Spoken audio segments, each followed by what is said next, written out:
പ്രിയപ്പെട്ട സഹോദരങ്ങളെ സലാം.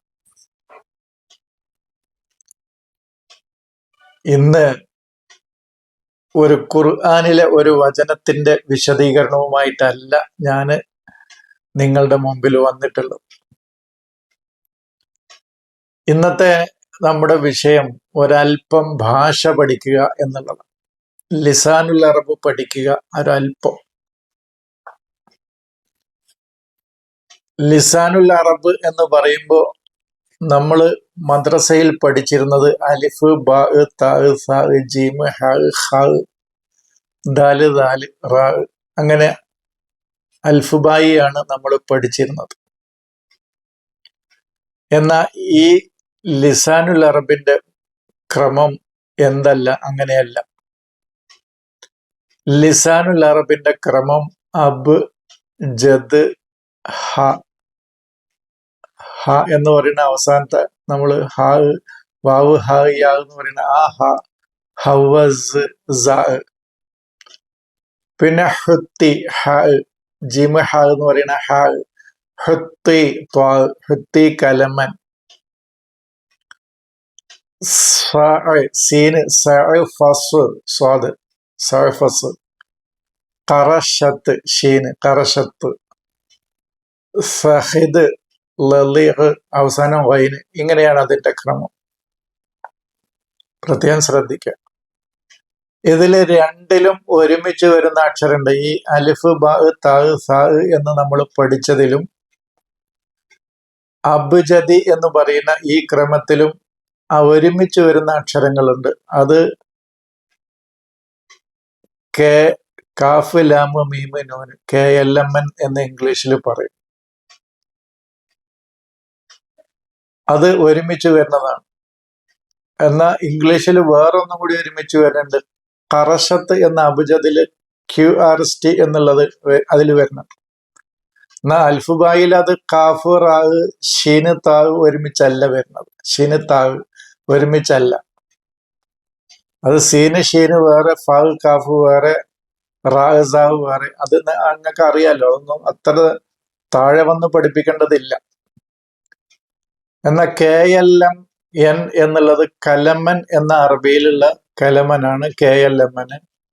ഖറശത്ത് എന്നുള്ളതാണ് QRST എന്നുള്ളത് ഇംഗ്ലീഷിൽ അങ്ങനെ വരുന്നത്. ഇത് ഒരല്പം ഞാനൊന്ന് സൂചിപ്പിച്ചു. എന്താണിത് പറയാനുള്ള കാരണം എന്ന് പറഞ്ഞാൽ, ഞാനിതിലേക്ക് ഈ വിശദീകരണത്തിലേക്ക് ഇനി വരാം. അതിന്റെ ഇടയിൽ ഒന്ന് രണ്ട് കാര്യം പറയട്ടെ. ലിസാനുൻ അറബിയിലാണ് ഖുർആനിന്റെ അവതരണം. ആ ലിസാന് നമ്മൾ ഈ പറയുന്ന ലിസാനല്ല. ഖുർആനിലൊരു ലിസാന് എന്ന വാക്ക് ഉപയോഗിച്ചിട്ടുണ്ട്, വിവിധ സ്ഥലങ്ങളിൽ ഉപയോഗിച്ചിട്ടുണ്ട്. മിൻ റസൂലിൻ ഇല്ലാ ബിലിസാനി ഖൗമിഹി. ഖൗമിന്റെ ഭാഷയിലാണ് ഞാൻ ദൂതനെ അയക്കുക എന്ന് പറഞ്ഞത് ആ സമൂഹം സംസാരിക്കുന്ന ഭാഷയിൽ വേദം കൊണ്ട് കൊടുത്തയക്കുന്ന അർത്ഥത്തിനല്ല. അല ലിസാനി ദാവൂദ്, ദാവൂദിന്റെ ലിസാനില് എന്ന് ഖുർആൻ പറഞ്ഞതും ഈ ലാംഗ്വേജ് ഭാഷ എന്നുള്ള അർത്ഥത്തിനല്ല. ബിലിസാനിൻ അറബിയും മുബീൻ എന്നുള്ള അർത്ഥം അതല്ല. മൂസ പറഞ്ഞു വഹലുൽ ഉഖ്ദത്തം മിൻ ലിസാനി, എന്റെ ലിസാനിന്റെ കെട്ടിക്കുടുക്ക് തീർത്തു തരണം എന്ന് പറഞ്ഞ ഭാഷയുടെ കെട്ടിക്കുടുക്ക് തീർത്തു തരണം എന്നല്ല. ഇവിടെയൊക്കെ അർത്ഥം ആശയം മറ്റുള്ളവരിലേക്ക് സ്പഷ്ടമായി വ്യക്തമായി പിന്നെ അങ്ങോട്ട് പാസ് ചെയ്യുക എന്നുള്ളതാണ്, ട്രാൻസ്ഫർ ചെയ്യുക എന്നുള്ളതാണ് അതിൻ്റെ അർത്ഥം. അതാണ് ഒരാളുടെ ഭാഷ. അതൊരു ആംഗ്യത്തിലൂടെ ഒരാശയം മറ്റുള്ളവരിലേക്ക് എത്തിച്ചാലും അത് അയാളുടെ ലിസാനാണ്. അതാണ് മൂസ ആവശ്യപ്പെട്ടത്. അത് തന്നെയാണ് വഹലുൽ ഉഖ്ദത്തം മിൻ ലിസാനി എന്ന് പറയുന്നത്. അല്ലാതെ നാവിന് കൊഞ്ഞപ്പടയോ ഭാഷക്ക് കെട്ടിക്കൊടുക്കോ അല്ല. അത്രയും കാര്യങ്ങൾ ആമുഖമായിട്ട് ഒന്ന് സൂചിപ്പിച്ചു എന്നുള്ളൂ. അപ്പോൾ ലിസാനുൻ അറബിയും മുബീൻ എന്ന് പറഞ്ഞ മുബീനായ കാര്യങ്ങൾ ബയ്യനാക്കുന്ന, അറബ് വ്യക്തമാക്കുന്ന. അറബ് എന്ന വാക്കിന്റെ അർത്ഥം അവിടെ അത് ഞാൻ ഈ പിന്നീട് വിശദീകരിക്കും. ആ അജമിയുൻ അറബിയുൻ എന്ന് പറയുന്ന ആ ആയത്തെടുത്ത് നമ്മൾ വിശദീകരിക്കുമ്പോൾ അത് കൂടുതൽ സ്പഷ്ടമായിട്ട് മനസ്സിലാക്കും. ഇവിടെ അറബ് എന്ന് പറയുന്നത് അറബി അതാണ് സ്പഷ്ടമായ വ്യക്തമായ ആശയങ്ങൾ മറ്റുള്ളവരിലേക്ക് എത്തിക്കുന്ന രീതിയിലാണ് ഖുർആനിന്റെ അവതരണം എന്നുള്ളതാണ് പറയുന്നത്. ഇത് ലുഗത്തല്ല എന്ന് പറഞ്ഞാൽ നമ്മൾ ലാംഗ്വേജ് എന്ന് പറയാലോ. ഖുർആനിന്റെ ഭാഷ ലുഗത്തല്ല. ലുഗത്തല്ല എന്ന് പറയുമ്പോൾ ഇത് 5 ക്ലാസ്സെങ്കിലും വേണം കേട്ടോ, ചുരുങ്ങിയതാ ഞാൻ പറയുന്നത്. ലുഗത്തല്ല എന്ന് പറയുമ്പോൾ ലാംഗ്വേജിന് ഇറാബ് ഉണ്ട്, നഹ്വുണ്ട്, സർഫുണ്ട്. ഇങ്ങനെ പറഞ്ഞ അറിയുന്ന ആളുകൾക്ക് ഇപ്പൊ മനസ്സിലായിട്ടുണ്ടാവും, അറിയാത്ത ആളുകൾക്കൊന്നും മനസ്സിലായിട്ടുണ്ടാവില്ല. കാരണം പള്ളിയും അല്ലെങ്കിൽ അറബി കോളേജുമായിട്ടൊക്കെ ബന്ധപ്പെട്ട് പഠിക്കുന്ന കോളേജിലൊക്കെ അറബി പഠിക്കുന്ന ആളുകൾക്ക് ഇപ്പൊ ഇറാബുണ്ട്, നഹ്വുണ്ട്, സർഫുണ്ട് ലുഗത്തിൽ എന്ന് പറഞ്ഞാൽ മനസ്സിലായിട്ടുണ്ടാവും. എന്ന് പറഞ്ഞാൽ ഇറാബ് എന്ന് പറഞ്ഞാൽ ഒരു പദത്തിന്റെ അവസാനത്തെ ഒരു കെലിമത്ത്. ഇപ്പൊ യദ്ഹബു എന്നുള്ളത് ഒരു കെലിമത്താണ്. ആ യദ്ഹബു എന്ന് പറയുന്ന കെലിമത്തിന്റെ, അല്ലെങ്കിൽ ഗഫൂറുൻ എന്നുള്ളത് ഒരു കെലിമത്താണ്, റഹീമുൻ എന്നുള്ളത് ഒരു കെലിമത്താണ്. ആ കലിമത്തിന്റെ അവസാനത്തെ അക്ഷരത്തിന് സ്വരമാറ്റങ്ങൾ ഉണ്ടാവും. ആ സ്വരമാറ്റങ്ങളെയാണ് ഇറാബ് എന്ന് പറയുന്നത്. ഇപ്പൊ റഹീമുൻ എന്ന് പറയും, റഹീമൻ എന്ന് പറയും, റഹീമിൻ എന്നും പറയും. ആ മാക്ക് അൻ എന്ന് പറഞ്ഞു, റഹീമു എന്ന് പറഞ്ഞു, റഹീമ എന്ന് പറഞ്ഞു, റഹീമി എന്ന് പറഞ്ഞു. ഈ 3 സ്വരമാറ്റങ്ങളും അത് സ്വീകരിക്കും. യദ്ഹബ് എന്ന് പറയും, യദ്ഹബ എന്ന് പറയും, യദ്ഹബു എന്നും പറയും, ബി എന്ന് പറയില്ല. അപ്പൊ ഈ സ്വരമാറ്റങ്ങളെയാണ് അറബിയിൽ ഇറാബ് എന്ന് പറയാം. ഇവിടുന്ന് ഉറപ്പിച്ച് പോകണം കേട്ടോ, എന്നാലേ ബാക്കി തുടർന്ന് വരുന്ന ക്ലാസ്സുകൾ മനസ്സിലാക്കാൻ പറ്റുള്ളൂ. അതുപോലെ തന്നെ നഹ്വ് ഉണ്ട് ലുഗത്തിന് എന്ന് പറഞ്ഞ വ്യാകരണ നിയമങ്ങളുണ്ട്. പിന്നെ ഒന്നുണ്ട്, എന്തുണ്ട്, സർഫുണ്ട്. സർഫ് എന്ന് പറഞ്ഞാൽ ഒരു ക്രിയയുടെ വ്യത്യസ്ത, ഒരു പദത്തിന്റെ വ്യത്യസ്ത രൂപങ്ങൾ. ഇപ്പൊ ഫഅല എന്ന് പറഞ്ഞ, ദഹബ എന്ന് പറഞ്ഞ ദഹബ എന്ന് പറയും, ദഹബു എന്ന് പറയും, ദഹബത്ത് എന്ന് പറയും, ദഹബത്ത എന്ന് പറയും, ദഹബിന എന്ന് പറയും. ഇങ്ങനെ അതിന്റെ 14 രൂപങ്ങൾ പറയും. ഇങ്ങനെ ഓരോന്നിനും വ്യത്യസ്ത രൂപങ്ങൾ, 14 രൂപങ്ങൾ ഓരോന്നിനും വരും. മാദഹബക്ക് 14 രൂപങ്ങൾ വരും, യദ്ഹബുന് 14 രൂപങ്ങൾ വരും, ലാ യദ്ഹബുന് 14 രൂപങ്ങൾ വരും. ഇങ്ങനെ നിരവധി അതിന്റെ അതൊരു ബഹർ വേറെ തന്നെയാണ്.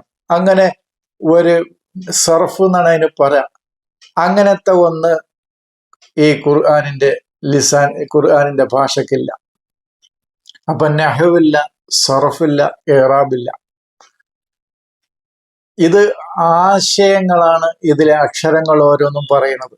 ഇതിൽ യുക്തിഭദ്രമായി ഷാമിലായി പിന്നെ സമ്പൂർണമായ ആശയങ്ങൾ കൊടുക്കുകയാണ് ചെയ്യുക ഇതിന്റെ അക്ഷരങ്ങൾ. അതുകൊണ്ടാണ് ഈ ഭാഷയില്ല എന്നുള്ളത്, നിയമമില്ല എന്ന് പറഞ്ഞതുകൊണ്ടാണ് പല സ്ഥലത്തും ഖുർആനിൽ ഭാഷ വിശദീകരിക്കാൻ കഴിയാതെ പണ്ഡിതന്മാർ അന്തം വിട്ടു നിന്നത്. ഇപ്പൊ ഒരു ഉദാഹരണം പറഞ്ഞാല്,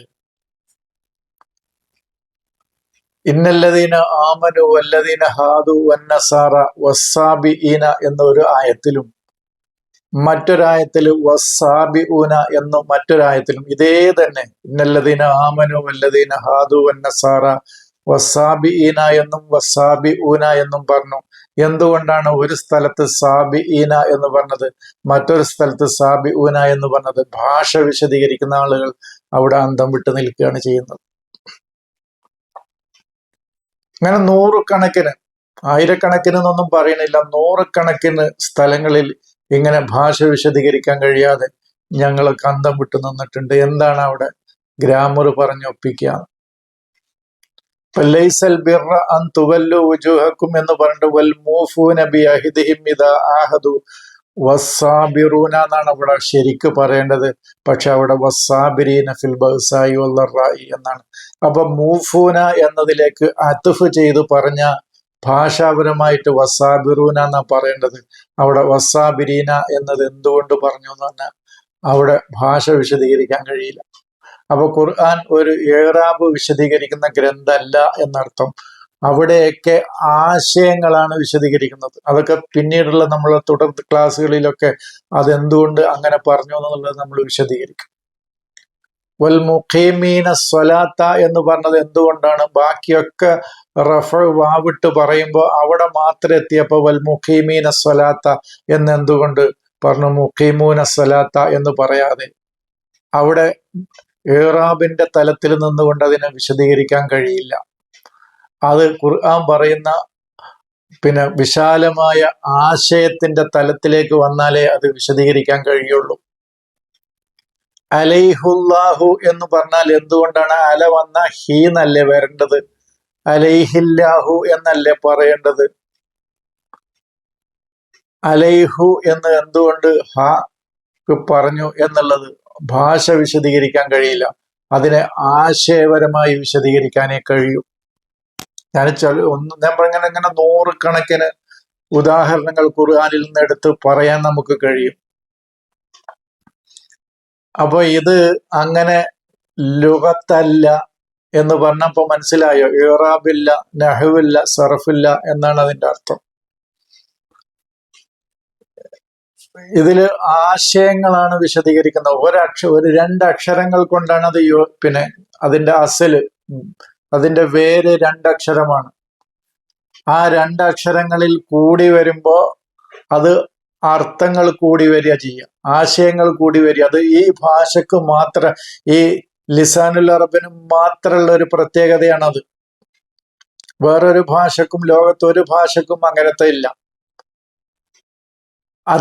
അതിന്റെ വേരിനോട് ചേർന്ന ഒരു അർത്ഥതലം അതിന് കിട്ടൂല എന്നർത്ഥം.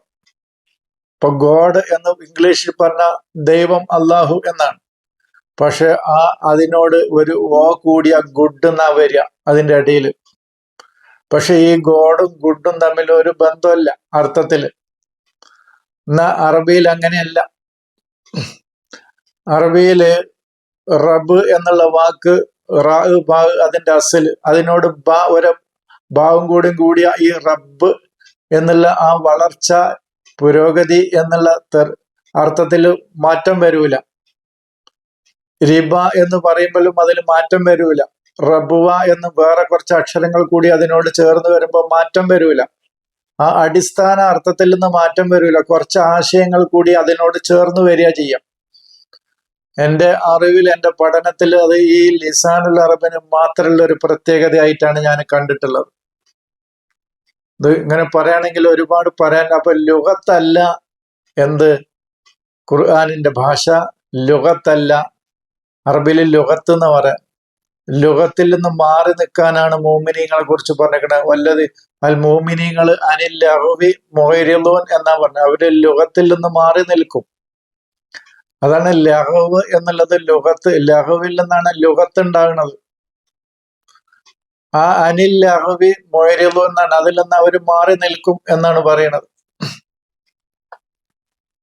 ഇത്രയും കാര്യങ്ങള് അതിന്റെ തുടക്കം എന്നുള്ള നിലക്ക് ഞാൻ അതിൽ നിന്ന് അഭിജത്തിൽ നിന്ന് മാറി കുറച്ച് കാര്യങ്ങൾ വിശദീകരിച്ചു. ഇനി ഇതില് ഓരോ അക്ഷരങ്ങൾക്കും അർത്ഥങ്ങളുണ്ട്. അതൊന്ന് വിശദീകരിക്കാം.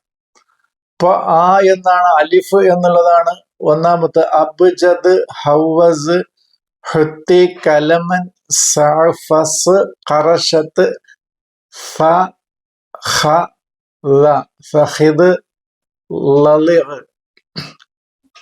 വൈന് അവസാനം വൈനാണ് ലളിഹ് എന്ന് പറയുമ്പോൾ. അലിഫ് എന്ന് പറയുന്നത് തഅലീഫാണ്. തഅലീഫിനെയാണ് അലിഫ് കൊണ്ട് സൂചിപ്പിക്കുന്നത്.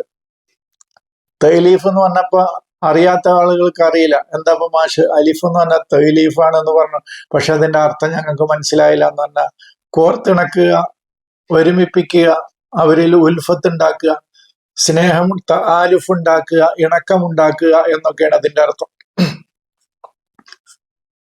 അപ്പോ അലിഫ് തഅലീഫിനും ഇൽഹാറിനുമാണ് ഉപയോഗിക്കുക എന്ന് ഞാൻ പറയുമ്പോൾ ചില ആളുകൾ ഭാഷ ഞാനത് പറയുമ്പോൾ അന്തം വിട്ട് നിൽക്കുകയാണ്. എന്താപ്പോ ഈ മാഷ് അലിഫ് തൈലീഫിന് അല്ലെങ്കിൽ ഇൽഹാറിനാണ് കാര്യങ്ങൾ വെളിപ്പെടുത്താനാണ് അത് ഉപയോഗിക്കുന്നത് എന്ന് പറയുമ്പോൾ ഞങ്ങൾക്ക് മനസ്സിലാകുന്നില്ല. അസഫ എന്ന് പറയുമ്പോൾ അവസാനം അലിഫ് ഇൽഹാറിനാണ് എന്ന് പറയുന്നു, ഇത് ഞങ്ങൾക്ക് മനസ്സിലാവുന്നില്ല എന്ന്.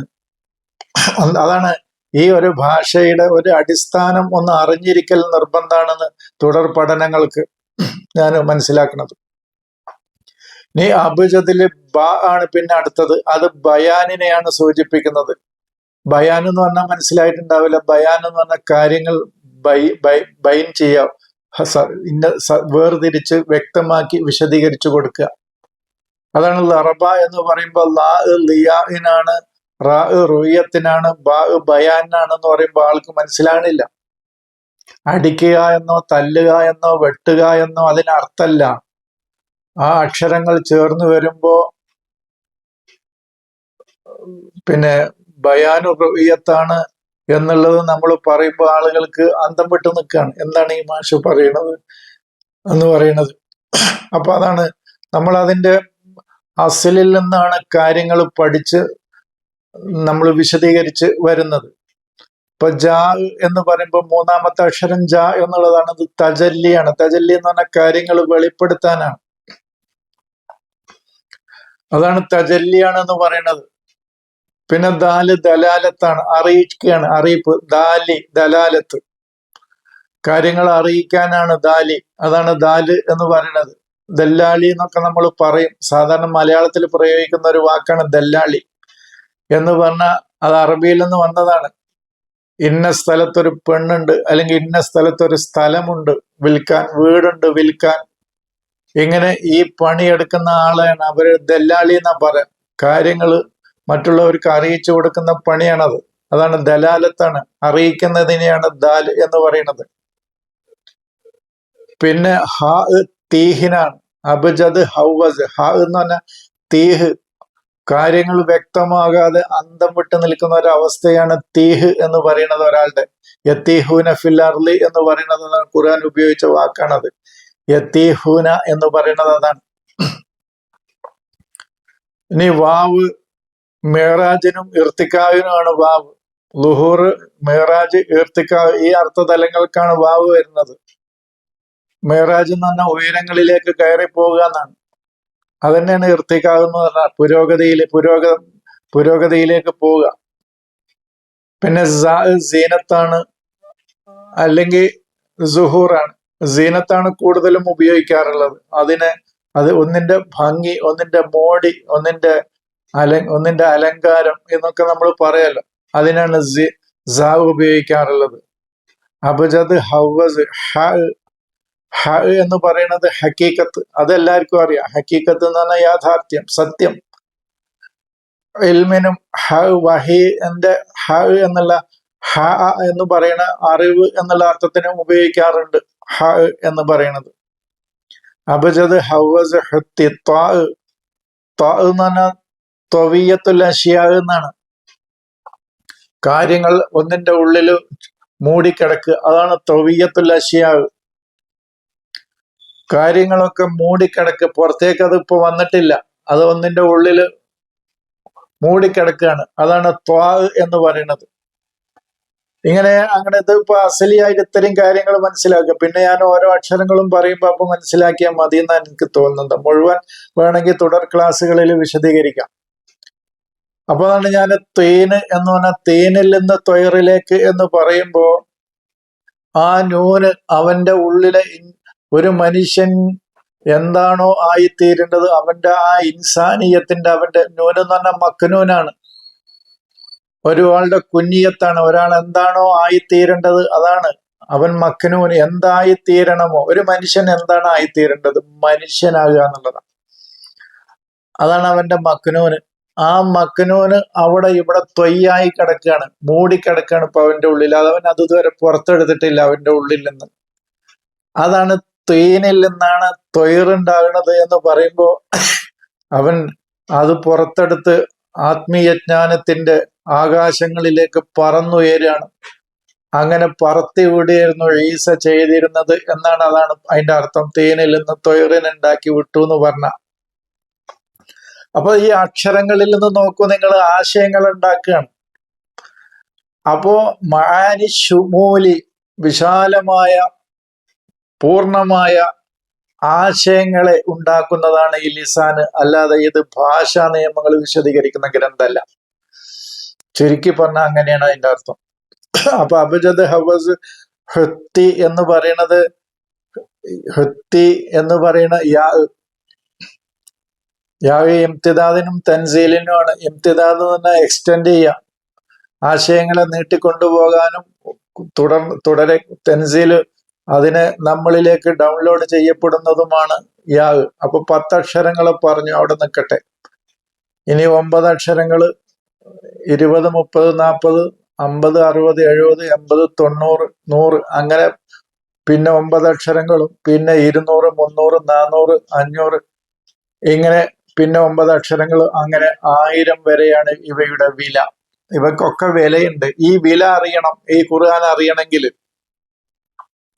അതും വേണം. അതാണ് ഇതൊക്കെ പഠിപ്പിച്ച് മുന്നോട്ട് പോയെങ്കിലേ ഇതിന്റെ പഠനം പൂർത്തിയാകുള്ളൂ എന്നുള്ളത് ആണ് ഞാൻ മനസ്സിലാക്കുന്നത്. കാരണം ആദ്യത്തെ 10 അക്ഷരങ്ങൾക്ക് 1 മുതൽ 10 വരെയാണ് വില. ആദ്യം ഈ അക്ഷരങ്ങൾ നിങ്ങളൊന്ന് എവിടുന്നെങ്കിലും കണ്ടെത്തി പഠിക്കുക. അപ്പൊ ഞാൻ പറയുന്നതിൽ നിങ്ങൾക്ക് മനസ്സിലായിട്ടുണ്ടെങ്കിൽ എഴുതി വെച്ചോളൂ. അബ് ജദ് ഹ. ഹ എന്ന് പറഞ്ഞാൽ തീഹ് എന്ന് പറയുന്ന ഹ എന്നുള്ള ഈ കടലമണി പോലത്തെ ഹ എന്ന് പറയില്ല, അതാണ്. ഹവസ് പിന്നെ ഹ ജീമ് ഹ. ഹൃത്തി എന്ന് പറയുന്നത് യാതിൽ അവസാനിക്കുകയാണ്. അപ്പൊ 10 അക്ഷരായി. പിന്നെ കാഫ്, ലാമ്, മീമ്, നൂന്, പിന്നെ സീന്, ഐന്, സ, പിന്നെ ഫാ, പിന്നെ സ്വാദ്, സ, ഫസ്, പിന്നെ കാഫ്, പുള്ളിലെ കാഫ്, പിന്നെ റാ, പിന്നെ ഷീന്, പിന്നെ ബാവ് പോലത്തെ താവ്, ബാത്ത എന്ന് പറയുന്ന താ, കറശത്ത്, പിന്നെ സ, ഹ, ല, പുള്ളിലെ ദാല്, ഹ, സഹിദ്, പിന്നെ ല, സ്വാദ് ലാദ് എന്ന് പറഞ്ഞ ലാ, പിന്നെ ലാ, പിന്നെ വാ, ലളിഹ്. ഇത്രയാണ് പിന്നെ അതിലെ 28 അക്ഷരങ്ങൾ.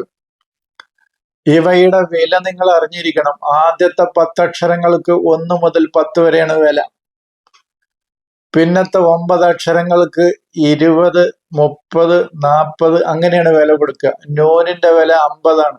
ഈ വില അറിയൽ അത്യാവശ്യമാണ്. എന്നാൽ ഈ ഖുർആനിന്റെ കാരണം അതിലാണത്, അതുമായി ബേസ് ചെയ്തിട്ടാണ് ഇതിന്റെ അവതരണം എന്നുള്ളത് നമ്മൾ പറഞ്ഞല്ലോ. ഒരുപാട് കാര്യങ്ങൾ ഇതുമായി 5 ക്ലാസ് ചുരുങ്ങിയത് എടുത്താലും തീരൂല എനിക്ക്. അപ്പോ ഇതുമായി ബന്ധപ്പെട്ട വില അറിയണം. ഇപ്പോ നോഹിന്റെ അൽഫസനത്ത് ജനങ്ങളെ ക്ഷണിച്ചു, ഇല്ല ഹംസീന എന്ന് പറയുമ്പോ 1000-ൽ നിന്ന് 50 കുറക്കുക എന്നുള്ള അർത്ഥത്തിനല്ലത്. ആ ഹംസീൻ എന്താന്നുള്ളത് നമ്മൾ അറിയണം. നബുവത്തിന്റെ പൂർത്തീകരണമാണ് ഹംസീൻ, ആ നൂനിലേക്ക് എത്തലാണ്. അപ്പോ ഈ 1000-ൽ നിന്ന് 50 കുറച്ച് 950 എന്ന് പറഞ്ഞു എന്നാണ്. 950 എന്നുള്ള വാക്ക് കിട്ടാഞ്ഞിട്ടാണെന്നാ തോന്നുന്നത് എനിക്ക്. അള്ളാഹ്ക്ക് എന്തോ അറിയില്ല. അൽഫസനത്തിനില്ല ഹംസീൻ, അങ്ങനെ അതിൽ ഈ വാക്കുകളുടെ അക്ഷരങ്ങളുടെ വില അറിയുമ്പോ അതിൽ വിശാലമായൊരു അർത്ഥതലം തുറന്നു കിട്ടും. അതാണ് ഞാൻ പറയുന്നത്. ഇതിന്റെ വിലയും കൂടി നിങ്ങൾ എങ്ങനെയെങ്കിലും പഠിക്കാൻ പറ്റുകയാണെങ്കിൽ പഠിക്കാം. അപ്പൊ പിന്നത്തെ 9 അക്ഷരങ്ങൾക്ക് നൂന് 50, സീന് 60, ഐന് 70, സ, ഫ 80, സ, ഫസ്, സ്വാദ് 90, ഖറ, ഖാഫ് 100, പിന്നെ റാ 200, കറശ ഷീന് 300, താ 400, കർഷത്ത്, ഇങ്ങനെ സഹിദ്, ലളിയ, അങ്ങനെ അവസാനം വൈന്, അവസാനം 1000. ഇങ്ങനെ നിങ്ങൾ പഠിച്ചാൽ മതി. ഇങ്ങനെയാണ് ഇതിന്റെ വില നൽകപ്പെടുന്നത്. ഇതില് ഒരു വൈന് 1000-ാണ്. അത് വൈബിയായി കിടക്കുകയാണ് അറിവുകൾ. അപ്പോ അതൊക്കെ ഇതുമായി ബന്ധപ്പെട്ട് കിടക്കുന്നുണ്ട്. അപ്പൊ ആ രീതിയിലാണ് ഇതിന്റെ നിർമ്മാണം. ഇനി ഇവക്ക് അർത്ഥതലങ്ങളുണ്ട്. മറ്റു ഭാഷകൾക്കില്ലാത്തൊരു പ്രത്യേകതയാണത്. അൽഫുബായിക്കും ആ പ്രത്യേകത അല്ല. അലിഫ് ബാ താ സാ എന്ന് നമ്മൾ കുട്ടിക്കാലത്ത് മദ്രസിൽ പഠിച്ച അക്ഷരമാലാക്രമം അറബി അതാണ്. അതുപോലെയല്ല ഇതിന് അബ് എന്ന് പറഞ്ഞ അർത്ഥമുണ്ട്. അബ് എന്ന് പറയുമ്പോ നമ്മൾ ഒരു അബായി മാറുന്നതിനെ കുറിച്ചാണ് പറയുന്നത്. നമ്മൾ ആളുകൾക്ക് നമ്മളിലേക്ക് ഒരു മാതൃക. മാക്കാന മുഹമ്മദുൻ അബ എന്ന് പറഞ്ഞില്ല, മുഹമ്മദ് അബല്ല, ഇബ്രാഹിമാണ് അബ് എന്ന് പറഞ്ഞ ആ അബ് നമ്മുടെ ആത്മീയമായ പിതാവ് ഇബ്രാഹിമാണ്. ആ തലത്തിലേക്ക് നിങ്ങൾ ഉയരണം എന്നാണ് പറയുന്നത്. അതാണ് അബ് എന്ന് പറയുന്നത്. ജദ് എന്ന് പറയുന്നത് ഉന്നതമായ മഹത്തായ സ്ഥാനം എന്നാണ്. തആല ജദ്ദു റബ്ബിന എന്ന് പറയുന്നത് അതാണ് ജദ്. വെല്ലിപ്പ എന്നും പറയും. വെല്ലിപ്പന്നെ അത് ഒരു ഉന്നതമായ സ്ഥാനമായതുകൊണ്ടാണ് പിതാമഹൻ എന്ന് പറയുന്നത്. അതുകൊണ്ടാണ് ജദ് എന്ന് പറയാനുള്ള കാരണം.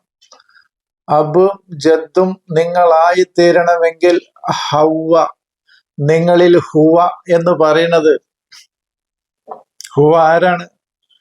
നിങ്ങളിൽ പരമമായ പൊരുള് സുഹൂർ സീനാണ്, സ ആണ്. പിന്നെ അത് സീനത്ത്, നിങ്ങൾ തെളിഞ്ഞ് അലങ്കാരമായി തെളിഞ്ഞു നിൽക്കണം. അത് സുഹൂറായി സീനത്തായി നിങ്ങളിൽ നിൽക്കുക തന്നെ വേണം. അതാണ് അബ്ജദ് ഹവസ് എന്ന് പറയുന്നത്. മനസ്സിലായിട്ടുണ്ടാകുന്നു വിചാരിക്കണം.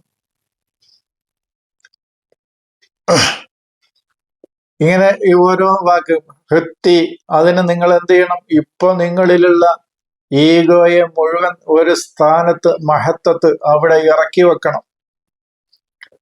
അതാണ് ഹൃത്തി എന്ന് പറയുന്നത്. അത് ഹത്ത എന്ന് പറയുന്നത് ഇറക്കി വെക്കുക എന്നാണ്, താഴെ വെക്കുക എന്നാണ്. മഹത്തത്ത് എന്ന് പറഞ്ഞാൽ ഒരു സ്റ്റേഷൻ എന്നാണ്. റെയിൽവേ സ്റ്റേഷനൊക്കെ മഹത്തത്ത് എന്ന് പറയാം. അവിടെയാണ് ആളുകൾ വന്നിറങ്ങണത്. അങ്ങനെ ഇറക്കി വെക്കേണ്ട ഒരു സംഗതികളൊക്കെ, നിങ്ങളുടെ ഭാരങ്ങൾ ഒരുപാടുണ്ട്. പകയുടെ, വിദ്വേഷത്തിന്റെ, അസൂയയുടെ, കിബറിന്റെ, അഹങ്കാരത്തിന്റെ എന്തൊക്കെ ഭാരങ്ങളുണ്ടോ അതൊക്കെ നിങ്ങൾ ഇറക്കി വെക്കണം. എന്നിട്ട് എന്ത് ചെയ്യണം? കലമൻ, അള്ളാഹുവിന്റെ കലാമിലൂടെ നിങ്ങൾ നൂനിലേക്ക് യാത്ര ചെയ്യണം. അതാണ് കലാമ്. കലമ, അതാണ് KLMN എന്ന് പറയുന്നത്. അതാണ് ഈ ഇംഗ്ലീഷിലും അൽഫുബായി, അൽഫുബാഗ് താഗ് സാഗ് ആ അക്ഷരമാലാക്രമത്തിലും ഈ കാഫ് ലാമ് മീമ് നൂന് ഒരു സ്ഥലത്താണ് വന്നിട്ടുള്ളത്. കലമൻ, അങ്ങനെ കലാമിലൂടെ അവന്റെ മക്നൂനിലേക്ക്, അവൻ എന്താണോ ആയിത്തീരേണ്ട ആ ഇൻസാനിയത്തിലേക്ക് അവൻ എത്തിച്ചേരണം. നിർത്താൻ പാടില്ല. എന്നിട്ട് നീ നിരന്തരം പരിശ്രമിച്ചു കൊണ്ടിരിക്കണം.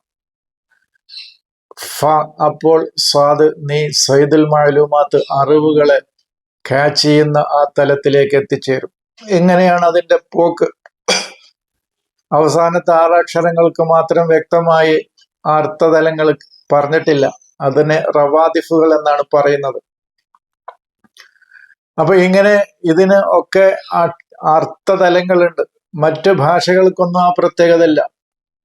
ഇപ്പൊ അൽഫ, ബീറ്റ, ഗാമ, ഡെൽറ്റ, അബ്ജദ് എന്നുള്ളതെല്ലാം എന്നാണ് ഉണ്ടാക്കുന്നത്. അതുപോലെ തന്നെ ABCD, സി എന്നുള്ളത് ഗ എന്നുള്ള, ജ എന്നുള്ളതിന് ചില രാജ്യങ്ങളിലൊക്കെ ഗാന സി എന്നാണ് പറയാനുള്ളത്. അബ്ജദ്, ABCD എന്ന് പറയുന്ന അതും ഏകദേശതാണ്. പക്ഷെ AB എന്ന് പറഞ്ഞാൽ അതിന് അർത്ഥമല്ല. CD എന്ന് പറഞ്ഞാൽ ആ വാക്കിൽ നിന്ന് ഒരു അർത്ഥം കിട്ടൂല. CD എന്നൊക്കെ ചുരുക്കപ്പേരിലൊരു ഇതിന് പറയാന്നല്ലാതെ, അങ്ങനെ CD എന്ന് പറയുമ്പോൾ അതിന് അർത്ഥം അതിന് ഇല്ല എന്നാണ് എൻ്റെ അറിവ്. ഇനി അതിന്റെ ആഴത്തിൽ അറിയുന്ന ആളുകൾക്ക് ചിലപ്പോൾ ഉണ്ടോ ഇല്ലേ എന്ന് അവരാണ് പറയേണ്ടത്. എൻ്റെ അറിവിലില്ല. അപ്പൊ ഇങ്ങനെയാണ് ഇതിന്റെ രീതി. ഇത് ഞാൻ പറഞ്ഞല്ലോ, കലിമത്തും റൂഹും കൂടുമ്പോഴാണ് ഇത് ശരിയ. അത് 6 സുരിയാനിയാണ് യഥാർത്ഥത്തിൽ ഇതിൻ്റെത്. എന്ന് പറഞ്ഞാൽ ആശയങ്ങളുടെ ഒഴുക്കാണ് ഇതിൽ നടക്കുന്നത്. ആത്മീയ ജ്ഞാനത്തിന്റെ ഒഴുക്കാണ്. അതാണ് ശരിയാൻ എന്ന് പറഞ്ഞാൽ ഒഴുക്ക് എന്നാണ്, അതിന്റെ ഫ്ലോ എന്നാണ്. അതിന്റെ ഒഴുക്കാണ് ഇതിൽ യഥാർത്ഥത്തിൽ ഈ ഭാഷയിൽ നടക്കുന്നത്. ഇത് അങ്ങനെ അങ്ങനെ പറഞ്ഞു പോകും. അതാണ് ഒക്കത് ജയല റബ്ബുക്ക് തഹത്തക്ക് ശരിയ എന്ന് പറയുന്നത്. അത് അറാമിയല്ല. ഈ ഭാഷയുടെ അസല്, ഇതിന്റെ അസല് സുരിയാനിയാണ്. ഇനി ഇത് പറഞ്ഞ ഏതാനും ആളുകൾ കൂടിയുണ്ട്. പണ്ഡിതന്മാർ അത് അടുത്ത ക്ലാസ്സിൽ വിശദീകരിക്കായിരിക്കും നല്ലതെന്നാണ് തോന്നുന്നത്. ഏതായാലും ഇത്രയും ബേസിക് ആയ കാര്യങ്ങൾ കുറച്ച് ഞാൻ പറഞ്ഞു. 10 അക്ഷരങ്ങൾ പറഞ്ഞു, ഇവയുടെ വ്യത്യാസങ്ങൾ പറഞ്ഞു, ലുഗത്തല്ല എന്ന് പറഞ്ഞു. കാരണം ലുഗത്തല്ല എന്ന് പറയുന്നത് ലാ തസ്മഉ ലിഹാദൽ ഖുർആൻ, ഈ ഖുർആനിനെ വൽഗൗ ഫീഹി, ഇതിനെ ലുഗത്താക്കി കളയുക എന്നാണ് അവർ ആവശ്യപ്പെട്ടത്. എന്നാൽ നിങ്ങൾക്ക് വിജയിക്കാൻ കഴിയുമെന്ന്. എന്നാൽ മോമിനീങ്ങൾ അനില്ലാഹുവി, ലുഗത്തിൽ നിന്ന് മുഅരിദുൻ, അതിനെ മാറി നിൽക്കും. അങ്ങനത്തെ ഒരു കളിക്കൊന്നും അവർ നിൽക്കൂല.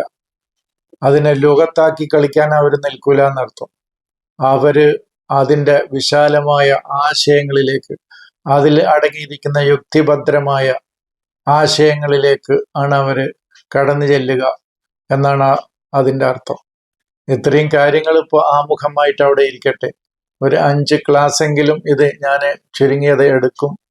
അപ്പോൾ നിങ്ങൾക്ക് ഇതിൻ്റെ കുറേ തലങ്ങളിലേക്ക്, ഈ ജ്ഞാനത്തിൻ്റെ തലങ്ങളിലൂടെ പോയ ജ്ഞാനികളെ കുറിച്ച് ഒക്കെ നമുക്ക് ഒരു ധാരണ കിട്ടും എന്ന് മാത്രം പറഞ്ഞുകൊണ്ട് ഞാൻ അവസാനിപ്പിക്കുകയാണ്. സലാം.